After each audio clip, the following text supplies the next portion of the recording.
Collapse leading to a frantic search. Tonight, 6 people are missing after a container ship crashed into a historic Baltimore bridge. The collapse renewing concern about bridges in the St. Louis metro. But first, we're tracking the latest on the investigation, as well as that search and rescue effort that's happening. Like we mentioned before, 6 people are unaccounted for tonight. They were part of a construction crew filling potholes on the bridge. We've learned the ship lost power before it crashed into the structure. This crisis leading our team to look at what is being done to protect bridges in the bi-state. And Nathan Vickers is live near the Mississippi in downtown St. Louis tonight after talking to officials about that. Nathan. Well, one thing officials told me is that the kind of traffic we have out here on the Missouri River in the form of barges, they're a lot smaller than the ship that crashed into that bridge in Baltimore.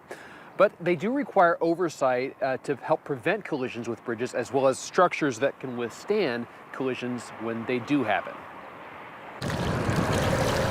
The Mississippi and Missouri rivers carry barge after barge full of agricultural and industrial products. We rely on our partnerships with our federal, state, and local entities, and then our industry partners to try to prevent these types of casualties from happening. Commander Daniel Every in the U.S. Coast Guard helped patrol that river traffic, communicating with towboats about potential hazards on the river. We make a broadcast so that the rest of the industry knows. Collisions here are rare, usually caused by a barge broken free or an equipment failure.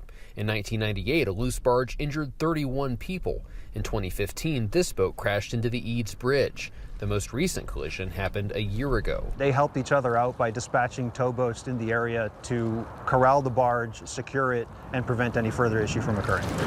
There are more than a dozen bridges spanning the Missouri and Mississippi in the St. Louis region. Eric Schrader, MoDOT State Assistant Engineer, says they're designed to withstand collisions with boats and barges and re-inspected after every incident. They are a big investment. You know, we're talking hundreds of millions of dollars for each one of these.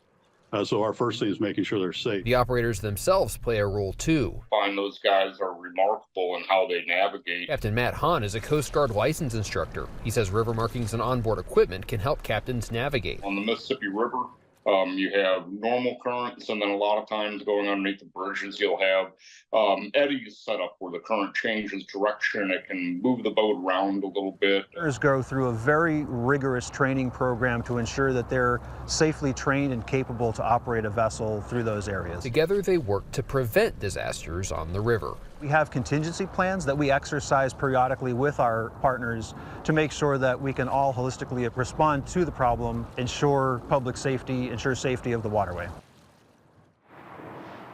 MoDOT says one other thing they have to prepare for is ice coming down the Missouri and the Mississippi River. They say they've occasionally had to shut down bridges to temporarily inspect them for damage after being hit by ice. Reporting live, Nathan Vickers, First Alert 4. Nathan, thank you.